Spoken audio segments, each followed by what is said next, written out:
Alright guys, how's it going? And today I'm going to be showing you how to make a server for Minecraft. Now many people out there have asked me, how do you make a server? And I go in there with them through Skype, I help them out, TeamViewer, everything. And I'm going to teach you how to do this. And it's very simple, and I'm doing this for Bukkit only, because if you use the standard Minecraft server, and it's very vanilla, and it's very bland, and you can't do much on there. You can throw some mods on there, but I'm not even sure how to do it. I just don't even touch vanilla Minecraft servers at all. So, I'm going to show you the list of things you are going to need. Now, if you're going to run the server on another computer, that's going to be dedicated. That's going to run 24/7. I hope it's ready for it. I like that Skype name. And it's, a really decent, good processor, probably like a quad-core or dual-core, because it does take up processor speed as well. I know people are saying, oh, it's RAM as well, but I have looked on my side gadgets, like, hold on. Like my side gadget like that, and these have, my cores have gone up, my RAM as well, but my cores have gone up. So the things that you're gonna need is craft bucket. You need to learn how to do startup bat, which I'll teach you, and I'm gonna do two separate videos because I don't want to make this video long on how to get your own custom IP, and it's also kind of better instead of broadcasting your public IP, even though there's a way you can. So the first thing you're going to need is, well, please subscribe to my channel. No, I'm just kidding. I'm not going to roll like that until you subscribe to every single freaking thing. So, you're going to go in Craft Bucket. Right now, I am in 1.62. At the time of recording of this video. Might be 1. Blah, blah, blah, poop. So, you want to download development build. I just clicked one, but just go ahead and click the download, and it should start. So, Ryan's going to start downloading. I don't really need to, because I already have it. Okay. So the next thing you want to do is go here. I have my own custom bat. Well, not a custom bat, but it's a very old bat. I've had it for years now, and it's been on my computer. Now, one thing is, I have 64-bit Java. You can also download 64-bit Java if you're on a 64-bit OS. And if you're on a 64-bit OS and you have 64-bit Java on there, you're gonna be set for this part. If you're on 32-bit, and you have at least a low amount of RAM.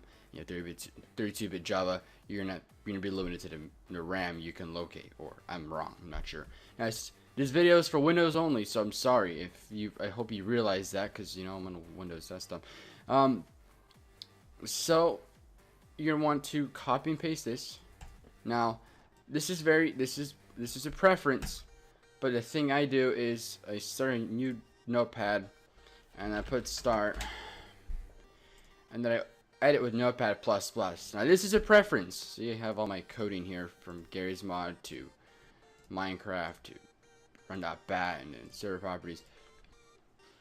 So this is a preference. It's more organized. I'll put a link in the description. It's very easy to use. It'll help you out in the future when it comes to coding your server, because there'll be times when you have to go in there, edit the permissions file, the config file, or whatever it is.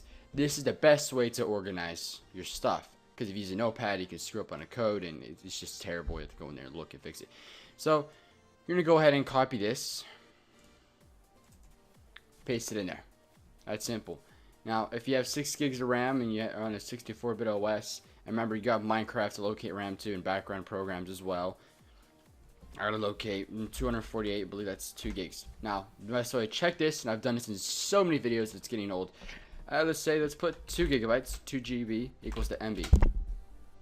248. Go ahead and put it at 4, 6, 10. That's a lot of locate to a server unless it's dedicated and it's blah blah blah. So I'll go ahead and locate 248, and I'm gonna put file, save as, start.bat. If you don't put a bat, it's gonna get nasty. Save it as a bat. I'm going to minimize that, and there's your bat file. Now make a server file. This is just an example. I'm not going to be using that one. Don't disappear. I use 2 monitors, so don't freak out if something goes all over there. So I'll go ahead and remove this. Where's my trash can? There it is. So here's your start bat. This is an example file, so don't mind that. Create a new folder. Call it your server. Don't lose this file. Don't delete it. Be careful where you place it at. If you're on multiple hard drives, put it on the hard drive that you believe it's going to be the most stable, and it's not going to crash. So you put your start bat in there, and you go ahead and grab your craft bucket, which for me, I'm just going to grab my craft bucket out of my server already. Copy, paste. Now yours is going to say blah blah blah, and it's going to throw all that crap at the end. So let me look back here and edit. Ignore that. See right here, if it says craftbucket.jar, that's the name of the file it's going to open. Now my jar is completely different. Let me show you the one from my server. It's a little bit more advanced, or probably just older in my views. Here's my jar. Here's all my start.bat. This is mine for my server, and I run it like that. So run.bat, blah blah blah. So there it is. No difference. Run, start, same thing. So you're gonna click start, and it's gonna start generating. It's gonna start preparing spawn. It's gonna start throwing the map. It's gonna start throwing all the stuff that you saw in my other file, and then it's gonna look the same here. Now mine gave this because it's my craft bucket file. Yours is not gonna give that, and if it doesn't give that, oh well. Don't X out of this, because if you X out of this while running the server, put /stop. Not /stop, just stop. Because if you just X out of it, you can lose your save files and you can crash the server, and it's not good. Not good. Ooh. So you're gonna go into your properties file, and you're gonna open up a notepad, or my preferred choice. This is where you're gonna go get your IP. Now, this is where you go get your IP.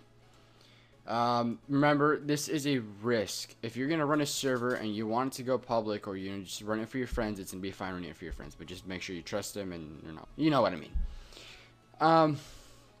So you're gonna type in ipconfig. This is gonna pop up your IP4 address, your default gate, and your default gateway, and everything. Your default gateway is gonna become very handy now. For this part of the video, I censored out most of the information to prevent myself from being hacked. So, on your IP4 address, you'll get a 192.168.0, or a 1, or a 2, and then a dot something something something. This is going to be the part where you're going to type it into your IP, server IP. Don't put your public IP. Put your server IP, the one you're going to be hosting it from. So you put 192.168. It's going to be your IP. Remember, my IP will be different from yours. Yours won't be the same exactly as mine. So I put my IP in. The next thing you're going to have to do, I'm going to minimize that. You might look back at that later. Is these are some settings. You can whitelist it, but you have to go into the whitelist file and add the person's username. Whitelisting is just if you want the server private. Allow flight, you can make that true. Doesn't really affect anything. Here's going to be your server port, the one that you have to port forward, which I'll teach you in a bit. And here's the MOTD. This is where people are going to see the name of your server, so go ahead and put, I don't know, Big Poo, or something like that. Difficulty 1, you can change it. Online mode is if you want your server to verify the Minecraft account. If you want to run offline mode, that's a pretty big risk, because people can go and notice, or they can go with an offline account, a cracked account, and they can destroy your server. I've dealt with that many times when I was younger, because I've had family members that wanted to play it on my server and blah blah blah, and they didn't want, they were lazy to buy one, and then I ran it offline, and I just kept on getting griefed. So I automatically run it online. So you can put max players 20. Remember, your bandwidth is to be a main key. If you have very bad bandwidth, this is gonna be very tricky. Lower down the slots, because if you have bad bandwidth, for me, a good solid bandwidth for me would be 20 to 20 plus. So I went to go check, and it's a good 60 megs. Sometimes it would drop down if I have a family member online, but if you're 60 megs and up, and you're gonna be running a server, you're gonna be fine. Don't worry. So here's some things you can look at. If you want to configure them, you can. Don't mess with this, because this is going to be your world of your server, and generator settings or anything like that. Level seed if you want to put in a seed, forced game mode, false, or anything like that. So save that. And now we're going to go ahead and what was I going to say? Oh yeah. So if you have someone that you already know that's not going to like you, and they're going to find out your IP, go ahead and put them in here. Uh, so that's a thing. Opt yourself. When you get on the server, you don't want to, so go ahead and put your username. Oh man, my grammar. I hate this Minecraft username. I'm gonna update that. There you are. Now you're an op. So when you get on the server, you already be a moderator. So now you're gonna have to open up a port. This part's gonna get tricky. Your modem is not gonna be like mine. A modem, whatever, access point, blah blah blah. This is gonna get tricky. Now, if you don't know how to port forward, look up on how to port forward. I'm gonna show you here right now on how to do it on the links. Now, and every single gateway for most links is 192.168.0.1. Whoops. .0. Oh, okay. .0.1. So you log in, and it should give you. It's if your family members changed it, your father, mother's changed it. I don't know who changed it. Put in the username or look on your router. Mine's gonna be admin, and it's gonna be password of the Wi-Fi. That's in most cases for most people. Or so it says it'll be admin or password or admin, admin or password or password. That'll be terrible. But you go ahead and look in there, and you'll be finding a way to access it. So this is the part where you have to port forward. Most of this stuff here is censored out for reasons. I'm gonna go to my application and gaming. Now here is all the servers that I have running off of my computer. I run a TeamSpeak server, a Minecraft server, and everything else. This isn't a part where you want to go custom. Here's my Minecraft server. It's just this HD server. Here's the port. You want to put it into your external port and your internal port, the in and out loop. So it's 25565. Now remember this. Copy and paste that out of that notepad file, the server properties, and it should port.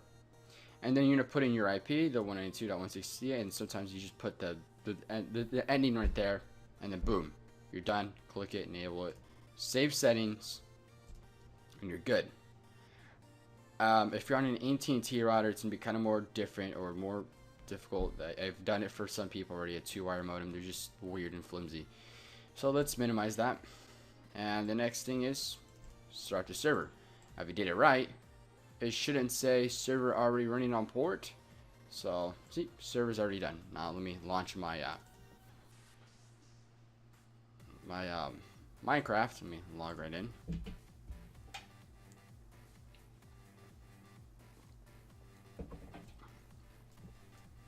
I'm going to go ahead and have this part censored out. I'm going to add server. Go ahead and put in your IP, the one from your here, your IP4, and you should be able to log in. So I don't have to do that because I have a no IP, and I'll be able to join automatically. And to test this out completely, go contact a friend or something. And first it's gonna lag because it's generating the world. Maybe the server will say not keeping up, but this is your new Minecraft server, and here it is. Test it out, connect to your friend, and please don't use Hamachi. If it's in between like little friends here that that they're not hackers or whatever, just don't use Hamachi, because if you use Hamachi, it transmits more data than usual. It sucks your bandwidth, and I've dealt with that, and it's stupid. Don't use it, please. Yeah, watch the full video, please. Just go review, and we'll do that. So I'm gonna put 2 annotations here. If I'm lazy, I probably won't. I probably will. This one up here is gonna say no IP. So if you want to get your own custom IP, no IP runs in the background, so I'll show you. And it's in a mask over your public IP address, and it makes everything fun and nice and pretty, and people will be able to easily connect to your server without typing in that dumb crap. And then another thing is on how to put in plugins, just throwing them in. It's very simple and easy. They can go do the advanced stuff yourself. I'm not going to go all the way into detail for that. So I believe that is all, guys. I hope you enjoyed this video. If you got any questions, please message me below. And thank you, and see you later.